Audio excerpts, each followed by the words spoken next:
दोस्तों, welcome back to my channel. कैसे हैं आप सब? आई होप आप सब अच्छे होंगे, मस्त होंगे और विंटर को एंजॉय कर रहे होंगे। तो आज हम बात कर लेते हैं। हमने लास्ट वीडियो में आपको बताया था कि आप इंडिया से पोलैंड कैसे मूव कर सकते हैं, how to move Poland from India.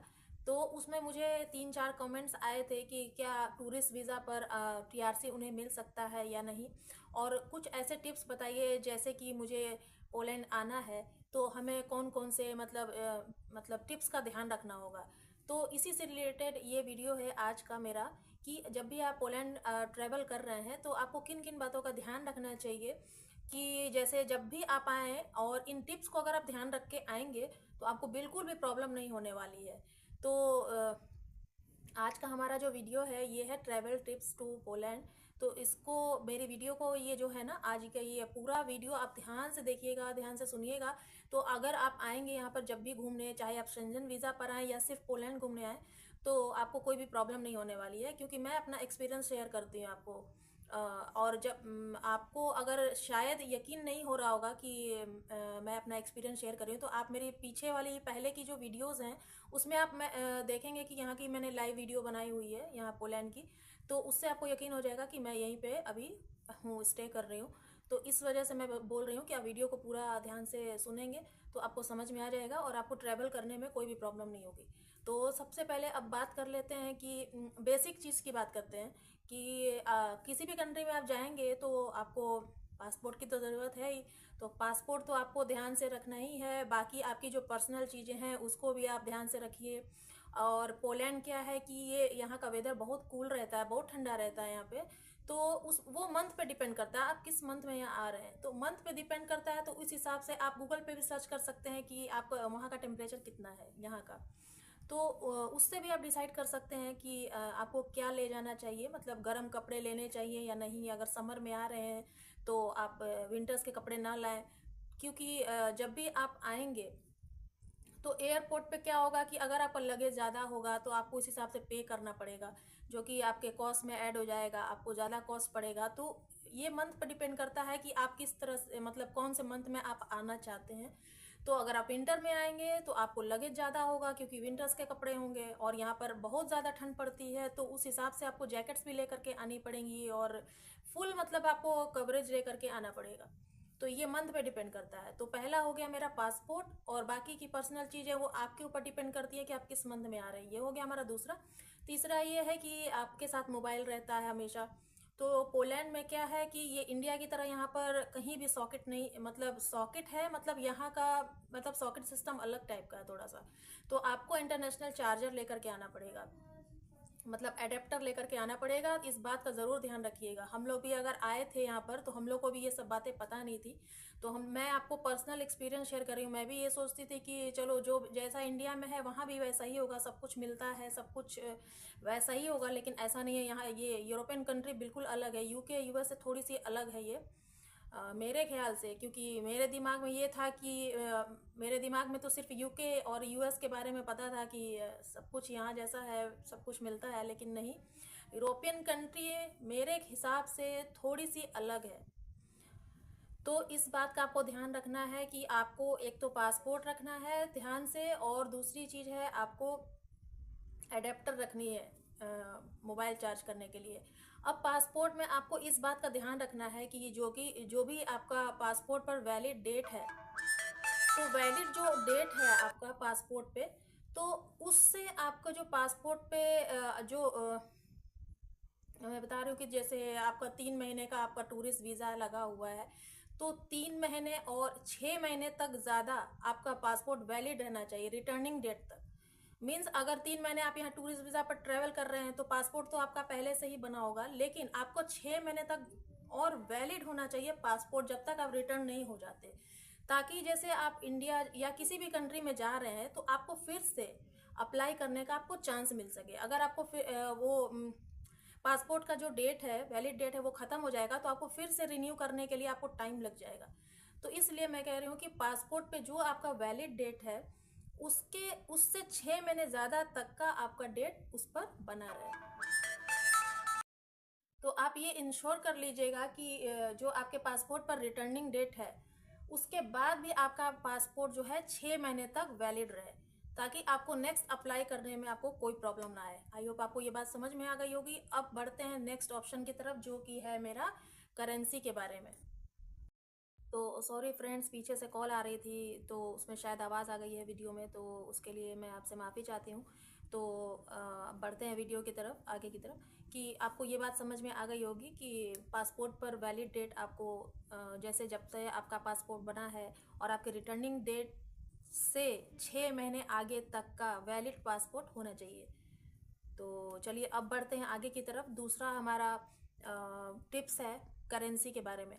तो दूसरा करेंसी के बारे में ये है कि आप ट्रैवल करने जा रहे हैं दूसरी कंट्री में, तो उस कंट्री में तो आपका इंडिया का पैसा नहीं चलेगा या दूसरी कंट्री का पैसा करेंसी चलेगी नहीं। तो आपको चाहिए कि आप कितने टाइम तक यहाँ स्टे कर रहे हैं। अगर आप टूरिस्ट वीज़ा पे हैं तो आपको ज़्यादा करेंसी एक्सचेंज करानी पड़ेगी, और अगर आप यहाँ पर जैसे जॉब कर रहे हैं तो फिर आप कर लेंगे यहीं पर आकर के, और नहीं भी कर रहे हैं तो थोड़ा सा तो आपको करेंसी एक्सचेंज करके वहाँ से आना ही चाहिए, क्योंकि जब भी आप एयरपोर्ट पे आएंगे तो आपको प्रॉब्लम्स क्रिएट ना हो। तो आप करेंसी को पहले से ही ज़्यादा एक्सचेंज करा कर ले आएँ। तो अब आप ये सोच रहे होंगे कि करेंसी तो आप एक्सचेंज करा लेंगे, लेकिन कॉस्ट कितना आएगा। तो मैं आपको मिनिमम कॉस्ट बता देती हूँ कि 1 वीक का कॉस्ट, 1 डे का मैं बता रही हूँ, 1 डे का कॉस्ट अप्रोक्सीमेटली आपको 100 PLN हो सकता है। ज़्यादा भी हो सकता है, कम नहीं होगा, बट ज़्यादा हो सकता है। लेकिन ये आप पे डिपेंड करता है कि आप किस तरह से यहाँ पर रहते हैं, वो भी मैं अभी बता देती हूँ। सबसे पहले बात करते हैं कि 1 डे का कॉस्ट हो गया 100 PLN यहाँ पर, और आपका 1 वीक का कॉस्ट लगभग 600 से 700 PLN आ जाएगा। वो अगर इंडियन मनी में हम कन्वर्ट करेंगे तो ये 12 से 13 हज़ार रुपये हो जाएगा 1 वीक का। तो ज़्यादा महंगा नहीं है, ठीक है। तो 1 वीक का ये हो गया 600 से 700 PLN। अब बात करते हैं कि मैंने ये बोला अभी कि ये आप पे डिपेंड करता है। तो ये आप पर डिपेंड ये करता है कि जो भी एकोमोडेशन आप यहाँ लेते हैं, तो यहाँ पर जैसे अपार्टमेंट्स भी अवेलेबल होते हैं और होटल्स भी होते हैं। अगर अपार्टमेंट्स आप लेंगे तो अपार्टमेंट्स में आपको क्या होगा, रूम मिल जाएगा, उसका कॉस्ट आपको सस्ता पड़ेगा। और रूम में आपको क्या मिलेगा, किचन्स वगैरह भी मिल जाएंगे। तो आप क्या करेंगे, मार्केट से सामान लेकर के आप बना भी सकते हैं, तो आपको बाहर खाने की ज़रूरत नहीं पड़ेगी। तो यहाँ का जो फूड है उसके बारे में भी इस वीडियो में मैं आपको बात करूँगी कि आपको कैसे लेना है, क्या मिलता है क्या नहीं मिलता है, मैं बताऊँगी अभी। बट पहले आप बात कर लेते हैं कि जैसे आप उतरेंगे तो आपको रहने के लिए जगह चाहिए, तो होटल्स भी ले सकते हैं और अपार्टमेंट भी आप बुक कर सकते हैं। तो बुक करेंगे तो आपको रूम मिलेंगे, रूम के साथ आपको किचन मिलेगा, किचन में सामान भी मिलेगा। मतलब सामान इन द सेंस आपको बर्तन हो गया, केटली हो गया, गैस है, ये सब कुछ आपको मिलेगा। सिर्फ आपको क्या करना है, आपको जैसे जो भी चीज़ें बनानी है वो चीज़ें यहाँ मिलती हैं लोकल स्टोर में, तो वो सब आप ला सकते हैं। और यहाँ पर इंडियन स्टोर भी है, तो इंडियन स्टोर से भी आप सामान लेकर के आप खाना भी बना सकते हैं, ब्रेकफास्ट भी बना सकते हैं, लंच डिनर सब कुछ बना सकते हैं। तो वो आपको क्या होगा, कॉस्ट थोड़ा सा कम पड़ेगा, आपको बाहर खाने की ज़रूरत नहीं पड़ेगी। लेकिन आपको एक्सप्लोर करना है तो थोड़ा बहुत आप बाहर खाएंगे ही, बिल्कुल खाना चाहिए, बिल्कुल मतलब सर्च करना चाहिए, एक्सप्लोर करना चाहिए। तो ये आप पे डिपेंड करता है कि आपका कॉस्ट कितना पड़ेगा। मैंने आपको अप्रॉक्सीमेटली बता दिया, 600 से 700 PLN आपका लग जाएगा। तो अब बढ़ते हैं थर्ड टिप्स की तरफ, जो कि है मेरा कि यहाँ पर कौन सा बेस्ट टाइम है विज़िट करने का। What is the best time to visit Poland. तो मैंने यहाँ पर लिख के रख लिया है एक पेपर पर, ये देखिए, ताकि कुछ भी छूटे नहीं आपको बताने के लिए। अगर छूट भी गया और मैंने कुछ बताया नहीं होगा तो आप प्लीज़ मुझे कमेंट सेक्शन में ज़रूर बताइएगा, पूछिएगा मुझसे, तो मैं आपको उसके लिए अलग से वीडियो बना करके मैं आपको शेयर कर दूँगी। तो जैसा कि मैंने मेरे लास्ट वीडियो में भैया ने पूछा था कि मतलब कौन सा समय सही रहेगा यहाँ आने के लिए और क्या क्या टिप्स होंगे, इस वजह से मैंने ये वीडियो बनाई है। तो अब हमारा थर्ड टिप्स है कि what is the best time to visit Poland. तो जैसा कि मैंने अभी थोड़ी देर पहले ही बताया है कि ये आपके ऊपर डिपेंड करता है कौन से मंथ में आप विज़िट करते हैं। तो अगर आप अप्रैल से जून तक, जैसे टूरिस्ट वीज़ा पर हैं तो 3 महीने का ही रहता है, तो अप्रैल से जून तक अगर आप यहाँ आते हैं तो हल्की सी ठंड रहती है, ज़्यादा ठंड नहीं रहती है। उस समय ऑटम सीज़न रहता है, अप्रैल से ऑटम सीज़न स्टार्ट हो जाता है, हल्की हल्की ठंड रहेगी। आप एक जैकेट भी पहन कर आएंगे तो उसके बाद आपको कुछ भी ज़रूरत नहीं पड़ने वाली है, और आराम से आप यहाँ पे घूम सकते हैं। सितंबर से अक्टूबर में अगर आते हैं तो विंटर स्टार्ट हो जाता है, आपको ठंड लगने वाली है। और उसके बाद आपका तीसरा महीना है कि अगस्त, सितंबर, जुलाई से सितंबर तक में अगर आप आते हैं तो बहुत ही अच्छा महीना है ये आपको घूमने के लिए। इसमें क्या होता है, अगर आप जून से या जुलाई से आते हैं तो आपको क्या मिलेगा, यहाँ आउटडोर जो एक्टिविटीज़ होती हैं उनको आपको करने का मौका मिल जाएगा। क्योंकि बाकी टाइम पे जो आउटडोर एक्टिविटीज़ होती हैं ना वो बंद हो जाती हैं, क्लोज हो जाती हैं। जैसे कि मैंने बताया कि अप्रैल से अगर आप जून में आते हैं तो उस टाइम पे भी विंटर होता है, और ये लोग क्या करते हैं कि मतलब समर की तैयारी करते हैं। सब जितने भी आउटडोर एक्टिविटीज़ होते हैं उसको क्लीन करना, और फिर बच्चों के भी एग्जाम्स उस टाइम पे होते हैं, तो इस वजह से आउटडोर एक्टिविटीज़ उस टाइम पे बंद रहती हैं। स्टार्ट होता है यहाँ पे जुलाई से लेकर के सितंबर तक, क्योंकि यहाँ पर जो बच्चों के समर वेकेशन होते हैं वो जुलाई से सितंबर तक ही रहते हैं। तो इस वजह से ये जो मंथ है आपका जुलाई से सितंबर तक का, जून से सितंबर तक का, तो इस मंथ में आप बहुत ही अच्छा घूम सकते हैं, एक्सप्लोर कर सकते हैं, और आपको कुछ भी आपको विंटर्स के कपड़ों की ज़रूरत भी नहीं पड़ेगी, आपके पास लगेज भी कम होगा।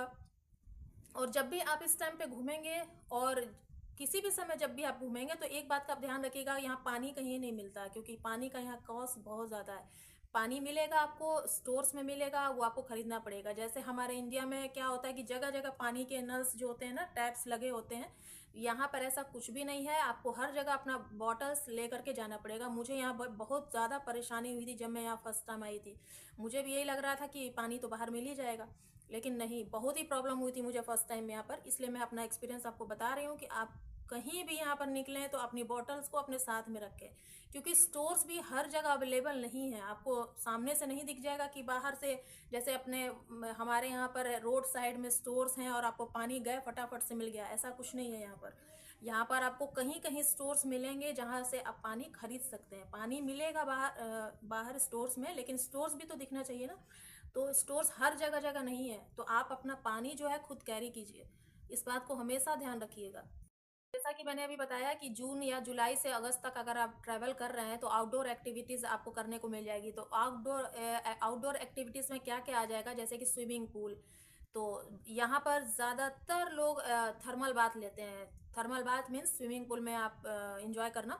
तो ये सब आप आराम से कर सकते हैं। यहाँ के मतलब यूरोपियन कंट्री में अभी तक मैंने जहाँ देखा है कि यहाँ पे थर्मल बाथ वगैरह बहुत फेमस होता है। आप बीच पर जा सकते हैं, थर्मल बाथ ले सकते हैं। तो बस यही सब है यहाँ पर आउटडोर एक्टिविटीज़ में। बच्चों को भी जैसे फुटबॉल्स वगैरह खेलने होते हैं तो बस यही 2-3 महीने उनको मिलते हैं खेलने के लिए। बाकी टाइम सभी लोग घर के अंदर पैक हो जाते हैं, क्योंकि विंटर सीजन होता है। और अगर आप इस मंथ में नहीं आते हैं, दिसंबर तक आते हैं, तो दिसंबर में क्या होगा कि यहाँ पर क्रिसमस का सेलिब्रेशन होता है, सारे मॉल्स की सजावट होती है, बहुत अच्छा डेकोरेशन होता है। तो ये सब डेकोरेशंस वगैरह आपको देखने को मिल जाएंगे। यहाँ पर ओल्ड टाउन है, ओल्ड टाउन में मार्केट स्क्वायर जो होता है बहुत ही अच्छे से सजावट होती है वहाँ पर। और स्कीइंग होती है, स्कीइंग के साथ साथ बच्चों की स्केटिंग होती है, आइस स्केटिंग होती है, वो होती है। इसका भी मैंने वीडियो बनाया हुआ है, आप चेक करके देख लीजिएगा, बहुत अच्छा लगता है। और ज़्यादा कॉस्ट नहीं होता है इसको करने के लिए। 5 PLN लगते हैं छोटे बच्चों का, और 20 PLN बड़े लोगों के लिए है। तो 20 PLN मीन्स इंडिया का हो गया आपको 1000 रुपीज़, और 5 PLN मीन्स 100 रुपीज़ बच्चों का। तो इन सब बातों का ध्यान रख के ही आप ट्रैवल कीजिएगा कि आपको कौन सा मंथ चूज़ करना है पोलैंड आने के लिए। तो आई होप ये आपको तीसरा टिप्स भी समझ में आ गया होगा। अब बढ़ते हैं आगे की तरफ फोर्थ टिप्स लेकर के। तो चौथा टिप्स है मेरा खाने को लेकर के। आपका यहाँ आना हो गया, आपकी करेंसी हो गई, और आपको होटल या अपार्टमेंट भी मिल गया। अब बात करते हैं कि यहाँ का फेमस फूड क्या है। तो यहाँ पर जैसे हमारे इंडिया में पूड़ी कचौड़ी, ब्रेड पकौड़े रोड साइड वगैरह मिल जाते हैं, यहाँ रोड साइड पे कुछ भी नहीं मिलता है, रेस्टोरेंट में ही आपको मिलेगा। और यहाँ पर सबसे ज़्यादा जो होता है ना वो यहाँ का सबसे ज़्यादा फेमस है वेराइटी ऑफ सूप। सूप बहुत मिलते हैं यहाँ पर अलग अलग वैरायटी के सूप मिलेंगे आपको। और यहाँ का जो फेमस है, नेशनल फूड है यहाँ का, पिरोगी, एक पकौड़े टाइप का होता है, वही मिलता है यहाँ पर। और यहाँ पर पिरोगी के साथ साथ डम्पलिंग्स आती हैं जो एक मोमोज टाइप का होता है, तो वो भी आप खा सकते हैं। वेज नॉन वेज दोनों में आता है, लेकिन वेज ऑप्शन यहाँ पर बहुत कम है। नॉन वेज वालों के लिए कंट्री बहुत अच्छी है, वेज ऑप्शन वालों के लिए मेरे ख्याल से मेरे लिए नहीं है ये कंट्री, क्योंकि मुझे यहाँ पर 3.5 साल हो गए, अभी तक मैंने यहाँ का एक भी आइटम मैंने चखा तक नहीं है। तो मैं अब सोच रही हूँ कि थोड़ा सा टेस्ट करते हैं। बट वेज, मैं वेजिटेरियन हूँ, इस वजह से मुझे बहुत ज़्यादा प्रॉब्लम होती है। लेकिन जो भी मेरी फ्रेंड्स हैं नॉन वेज वाली हैं, नॉन वेजिटेरियन वाले लोग हैं, उनको बहुत आसानी से इनको इनकी चीज़ें टेस्ट करने का मौका मिलता है। बहुत ज़्यादा वैरायटी में यहाँ पर नॉन वेजिटेरियन लोग हैं। तो वेजिटेरियंस के लिए तो बहुत ही प्रॉब्लम है फॉरेन कंट्री में, मेरा ये मानना है। मुझे इनकी हर चीज़ में नॉनवेज ही दिखता है। तो इसलिए मैं बता रही हूँ कि अगर आप वेजिटेरियन हैं तो थोड़ा सा आप अगर ड्राई स्नैक्स वगैरह आप अपने साथ कैरी कर लेंगे, अगर अगर आप टूरिस्ट वीज़ा पर हैं तो आपके लिए बेस्ट होगा। और नॉन वेजिटेरियन तो आपको बिल्कुल प्रॉब्लम नहीं होगी। खाना यहाँ पर कोई भी महंगा नहीं है, सस्ता है खाना। और वेजिटेरियन खाना यहाँ महंगा है थोड़ा सा, बट नॉन वेजिटेरियन खाना यहाँ पर बहुत ही सस्ता है। तो ये आपके लिए ज़्यादा हेल्पफुल होगा अगर आप नॉन वेज हैं तो। और ज़्यादातर यहाँ के लोग वेजिटेबल्स, सैलेड, यही सब चीज़ें खाते हैं। कोई तली वगैरह चीज़ें नहीं खाएंगे। ब्रेड खाएंगे, केक खाएंगे। केक के आइटम्स तो एक से एक मिलते हैं यहाँ पर केक्स, वो भी नॉन वेज में भी मिलते हैं। वेज में तो बहुत कम ऑप्शन है जैसा कि मैंने बताया, बट नॉन वेज का हर आइटम आपको यहाँ पर मिलने वाला है। और जैसे हम लोग तली हुई चीज़ें खाते हैं तो ये लोग तलते नहीं है, किसी भी चीज़ को बेक करते हैं। हर चीज़ इनकी अवन में ही बनती है। तो इस बात का आप ध्यान रखिएगा। अगर आप वेजिटेरियन हैं तो आपको प्रॉब्लम होगी। तो इस वजह से मैं कह रही हूँ कि आप जब भी यहाँ आएँ तो आप अपार्टमेंट बुक करेंगे तो वेजिटेरियंस के लिए बहुत अच्छा है, आप खुद बना सकते हैं अपना आइटम। और नॉन वेज के लिए तो कोई दिक्कत नहीं है, वो बाहर भी खा सकते हैं और घर में भी बना सकते हैं। मीन्स जो भी अपार्टमेंट लेंगे स्टे करने के लिए वो बना सकते हैं। और एक चीज़ और है कि जैसे वार्सोवा जो है जहाँ मैं रहती हूँ, ये बड़ी सिटी है। तो यहाँ पर ऑप्शंस ज़्यादा हैं, आपको आप एक्सप्लोर कर सकते हैं कहाँ क्या मिलता है और आपको मिल भी जाएगा। लेकिन जो छोटी छोटी सिटीज़ हैं जैसे क्रैको है, रोस्लो है, ये सब है, तो इन सब पे आपको ऑप्शन कम मिलेगा, वहाँ पे नॉनवेज ही ज़्यादा मिलेगा। तो बड़ी सिटीज़ और छोटी सिटीज़ में यही फ़र्क होता है कि आपको ऑप्शंस ज़्यादा मिलते हैं। आपको शॉपिंग का भी ऑप्शन ज़्यादा मिलेगा, आपको फूड पॉइंट्स को लेकर के अगर आप कहेंगे तो उसका भी ऑप्शन ज़्यादा मिलेगा। तो इस बात को ध्यान रखिएगा। तो मैं आपको वेज आइटम्स भी बता देती हूँ, ताकि किसी भी कंट्री में जाने पे के बाद क्या होता है ना कि दिमाग काम नहीं करता है कि वहाँ पे क्या मिल रहा है क्या नहीं मिल रहा है। तो मैं आपको थोड़ा थोड़ा वेज ऑप्शन बता देती हूँ। ब्रेड बटर आप ले सकते हैं, एग भी वेज में आता है। अगर आप एग खा सकते हैं तो एग मिलता है। और यहाँ के अपार्टमेंट्स में या होटल्स में भी केटली लगी रहती है, तो आप उसमें भी बॉईल करके खा सकते हैं। और फ्रूट्स मिलते हैं। फ्रूट्स आप बहुत, यहाँ पे सबसे ज़्यादा फ्रूट्स में आपको एप्पल मिलता है, पूरे साल एप्पल मिलता है। आप पागल हो जाएंगे एप्पल खा खा कर। तो ये सब ऑप्शन है आपके वेज में। फ्रूट्स तो आप खा ही सकते हैं, लेकिन कितने दिन तक आप फ्रूट्स खाएंगे, थोड़ा सा खाना खाने के लिए भी चाहिए। तो इस वजह से मैं कह रही हूँ वेज ऑप्शंस कम हैं, तो इस बात का आप ध्यान रखिएगा। तो अब चलिए बात करते हैं कि खाना हो गया। अब हमारा चौथा टिप्स है कि अगर आप यहाँ आ गए हैं तो आप कहाँ कहाँ घूमेंगे, कौन कौन सी सिटीज़ हैं जहाँ पर आप घूम सकते हैं। तो मैं कुछ टॉप सिटीज़ के नाम बता दे रही हूँ जहाँ पर आप घूम सकते हैं। जैसे कि है वार्सोवा, जो कि पोलैंड की कैपिटल है जहाँ मैं रहती हूँ। दूसरा है रोस्लो। तीसरा है क्रैको, पोज़्दान, जीडेंस, ये सब नाम है। जैकोपेन है। तो इन सब सिटीज़ को आप घूम सकते हैं। तो इन सब को, हर सिटीज़ को घूमने के लिए आप 2 से 3 दिन रखिएगा तो आप घूम लेंगे। और सारी सिटीज़ में यहाँ पर एक चीज़ कॉमन है कि हर सिटीज़ में आपको ओल्ड टाउन ज़रूर है। और ओल्ड टाउन में क्या है, मार्केट स्क्वायर है, वहाँ पे मार्केट लगता है। जैसे अपने इंडिया में मेला लगता है ना, तो वैसे ही यहाँ पर मार्केट लगता है ओल्ड टाउन में। तो वहाँ पर आप एक्सप्लोर कर सकते हैं, खाने पीने के लिए भी, शॉपिंग के लिए भी, हर तरह की वैरायटी। मतलब जैसे अपने इंडिया में क्या है, गुजरात में गुजराती डिश है और पेंटिंग्स वगैरह हैं, तो इस टाइप से यहाँ भी ऐसा ही है। यहाँ का पेंटिंग फेमस है। और बिल्डिंग्स जो हैं वो सब फेमस, हिस्टोरिकल प्लेसेस जो हैं ये सब फेमस है यहाँ वार्सोवा का। और क्रैको का में आप 3-4 दिन तक रह सकते हैं। वहाँ का आर्किटेक्चर है, वहाँ वो फेमस है वहाँ का आर्किटेक्चर। और हर जगह ओल्ड टाउन, मैं बता रही हूँ ओल्ड टाउन हर जगह है। वहाँ पे मार्केट स्क्वायर है हर ओल्ड टाउन में। तो ये सब चीज़ें आप देखने के लिए जा सकते हैं। और एक जगह यहाँ पे जैकोपेन, जहाँ पर लोग दिसंबर में जाना पसंद करते हैं क्योंकि वहाँ पर स्कीइंग की जाती है। और वहाँ पर टेट्रा माउंटेन है जिस पर लोग चढ़ाई करते हैं पैदल। तो वहाँ पर लोग जाते हैं ये दिसंबर में, जो कि अभी ये मंथ चल रहा है दिसंबर का। लोग प्लान करते हैं वहाँ जाने के लिए। विंटर स्पॉट है, सॉरी स्कीइंग स्पॉट है वो। तो वहाँ पर आप जाना चाहेंगे तो आप हाइकिंग के लिए प्लान कर सकते हैं वहाँ पर। तो ये हमारी टॉप सिटीज़ हो गई जहाँ पर आप घूम फिर सकते हैं। अब बात करते हैं, घूम सकते हैं लेकिन आप घूमेंगे कैसे। आपको कहीं जाने के लिए ट्रांसपोर्ट की ज़रूरत पड़ेगी। या तो आप पब्लिक ट्रांसपोर्ट ले सकते हैं या तो आप प्राइवेट ट्रांसपोर्ट ले सकते हैं।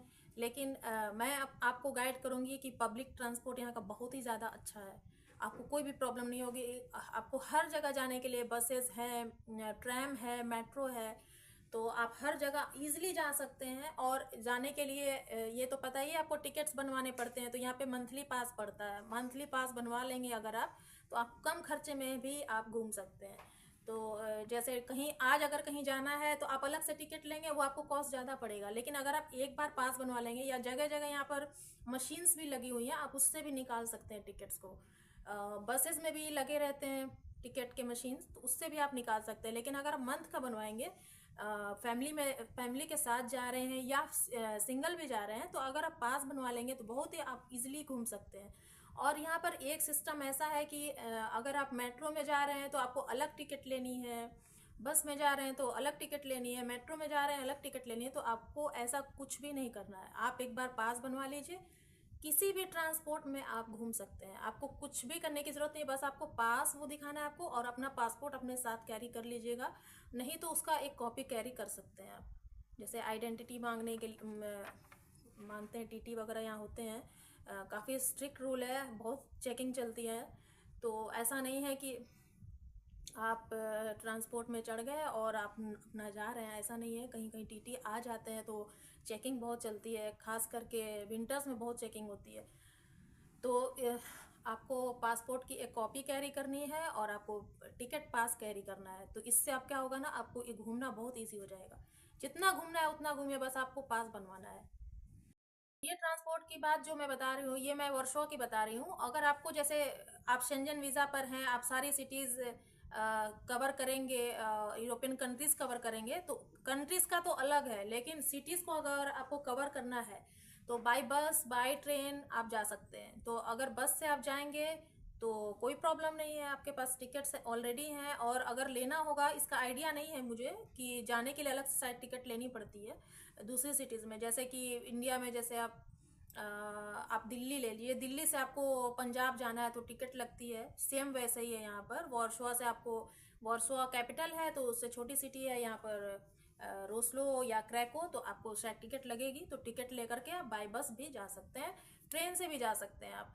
ट्रेन से थोड़ा क्या होगा कि आपको डिस्टेंस कम पड़ेगा, लेकिन टिकट्स आपको लगेंगी। और लेकिन ट्रेन के हिसाब से टिकट है, जैसे हमारे इंडिया में अलग अलग ट्रेन की अलग अलग कॉस्ट होती है ना, वैसे यहाँ पर सबसे महंगी ट्रेन है पेंडोलिनो और यूरो सिटी, बहुत महंगी ट्रेन है ये। तो इसमें मैं तो आपको यही सजेस्ट करूँगी कि इसमें आप टिकट्स मत लीजिएगा। ये सब ट्रेनें जर्मनी वगैरह भी जाती हैं, तो आप ट्रेन से भी जा सकते हैं। लेकिन यहाँ पर क्या है कि जैसे आपको दूसरी कंट्री में जाना है, जर्मनी है, पेरिस है, जाना है, तो बाई फ्लाइट जाएंगे तो आपको कॉस्ट आपको कम पड़ेगा। यहाँ पर फ्लाइट सस्ती हैं, ट्रेन्स महंगी हैं। सेम अपोजिट है इंडिया का यहाँ पर। और दूसरी चीज़ ये है कि अगर आपको लोकल जर्नी करनी है पोलैंड के अंदर, तो आप बाय बस जाइए, बाय ट्रेन जाइए। बाय ट्रेन में इंटरसिटी चलती है पोलैंड की, पीकेपी उसको बोलते हैं, पीकेपी इंटरसिटी। तो उससे अगर आप जाएंगे तो बहुत इजीली कम समय में भी पहुंच जाएंगे और आपका कॉस्ट भी कम लगेगा। पीकेपी इंटरसिटी जो है यहाँ का लोकल ट्रेन है, तो उससे आप अपनी जर्नी कंप्लीट कर सकते हैं। तो जो मैं बता रही हूँ, पीकेपी इंटरसिटी जो है ये पोलैंड स्टेट की इंटरसिटी है। ये स्टेट के अंदर ही ये मतलब आपको ट्रैवल करवा सकती है। तो अगर आप इन सब चीज़ों से आप पब्लिक ट्रांसपोर्ट के साथ जुड़ना नहीं चाहते हैं, तो आप अपना पर्सनल कैब कर सकते हैं, कार कर सकते हैं। लेकिन कार आप ऐसे नहीं कर सकते, क्योंकि उसके साथ भी बहुत सारे रूल्स और रेगुलेशंस जो होते हैं ना, वो यहाँ पर बहुत फॉलो करने पड़ते हैं। बहुत ज़्यादा यहाँ पर आपको फॉलो करना पड़ेगा, बहुत स्ट्रिक्ट कंट्री है। अगर आप फॉलो नहीं करेंगे तो आप पकड़े जाएंगे, तो उसके लिए आपको फ़ाइन भी देना पड़ेगा। तो इन सब बातों को आप ध्यान रखिएगा कि यहाँ के जो रूल्स रेगुलेशंस हैं उनको आप फॉलो करके चलेंगे तो आपको कोई प्रॉब्लम नहीं होगी। तो ये हमारी ट्रांसपोर्टेशन की बात हो गई। अब मैं लास्ट पॉइंट आपको बता रही हूँ जो कि बहुत ही इम्पॉर्टेंट है। और इम्पॉर्टेंट ये है कि जैसे आप यहाँ पर शेंजन वीज़ा पर या टूरिस्ट वीज़ा पर आप 3 महीने के लिए आते हैं, तो आपका वीज़ा तो 6 महीने का मिनिमम लगता है। लेकिन आपकी जो जर्नी है, आपके जो ट्रैवल है, शेंजन वीज़ा का हो या सिर्फ पोलैंड का हो, तो आपको वो जर्नी, आपको शेंजन वीज़ा शेंजन कंट्री को कवर करना है सिर्फ 3 महीने में। आपका 180 दिन वैलिड नहीं है ये टूरिस्ट वीज़ा के लिए। 180 दिन का वीज़ा लगता है, लेकिन आपको 3 महीने के अंदर पूरी सेंजन कंट्री को कवर करके आपको ट्रैवल करना है, घूम फिर लेना है, और आपको ट्रैवल डेट के अंदर ही यहाँ से आपको मूव कर जाना है इंडिया या फिर जिस कंट्री से आप आए हैं वहाँ पर। अगर आप ऐसा नहीं करते हैं, 3 महीने से ज़्यादा का समय आपको यहाँ पर हो जाता है, तो आपको सेंजन कंट्री में 3 साल तक बैन कर दिया जाएगा। मीन्स आप फिर से आ नहीं सकते यहाँ पर 3 साल तक। ऐसा आपके पासपोर्ट पर बैन कर दिया जाएगा, क्योंकि उनके सिस्टम में भी ये सब चला जाता है कि जब भी अगर आप अप्लाई करेंगे, आप ये सोचेंगे कि उनको क्या पता ये लोग भूल जाएंगे, ऐसा नहीं है। सब कुछ इनके रिकॉर्ड में रहता है, और आपका पासपोर्ट का जो नंबर है सब रिकॉर्ड में आ जाएगा कि इस पासपोर्ट नंबर का इंसान जो है इस कंट्री में इंटर नहीं कर सकता है फिलहाल 3 साल तक की बात है। तो इसलिए मैंने आपको वीडियो के स्टार्ट में भी बताया था कि आपका जो पासपोर्ट जो है वो वैलिड होना चाहिए 6 महीने ज़्यादा तक का, जब तक आप यहाँ से रिटर्न नहीं कर जाते हैं तब तक। और यहाँ पर रहने के बाद भी आपके इनके रूल्स को फॉलो करना है। अगर आप 3 महीने के लिए टूरिस्ट वीज़ा पर हैं तो बस 3 महीने के लिए ही है। 3 महीने ख़त्म होने से पहले आपको यहाँ से मूव कर जाना है। ये सबसे इम्पॉर्टेंट पार्ट है, सबसे इम्पॉर्टेंट बात है जो आपको एकदम दिमाग में इसको आपको फिट कर लेना है। तो इस बात का ज़रूर ध्यान रखिएगा, ये गलती मत कीजिएगा। नहीं तो जैसे अगर आप घूमने के लिए भी आ रहे हैं, बाद में आपका मूड चेंज होता है कि आपको यहाँ अप्लाई करना चाहिए, तो आप फिर से अप्लाई करने में आपको फिर से, अगर आपने ये गलती कर दी तो 3 महीने के लिए एक तो आप बैन हो जाएंगे, और दूसरी बात आपको अप्लाई करने में 3 साल तक वेट करना पड़ेगा। तो इस बात का हमेशा आप ध्यान रखिएगा कि इन टिप्स को फॉलो कीजिएगा, और इनकी कंट्री के रूल्स को भी फॉलो कीजिएगा जब भी आप यहाँ आएंगे तब। तो आई होप आपको ये जानकारी हेल्पफुल होगी, ये टिप्स आपको समझ में भी आया होगा और थोड़ी आपको नॉलेज मिली होगी। और कुछ भी इससे रिलेटेड आपको पूछना है तो कमेंट सेक्शन में मुझे बताइएगा, मैं आपको आंसर ज़रूर दूंगी। और टूरिस्ट वीज़ा पर टीआरसी मिलता है या नहीं, इस पर मैं एक अलग वीडियो बनाने वाली हूँ, क्योंकि मुझे कमेंट्स में एक भैया ने मुझे कमेंट्स किया था कि इस पर आपको वीडियो एक बार बताइए कि क्या कर सकते हैं या नहीं। तो इस पर मैं एक अलग से वीडियो बनाने वाली हूँ।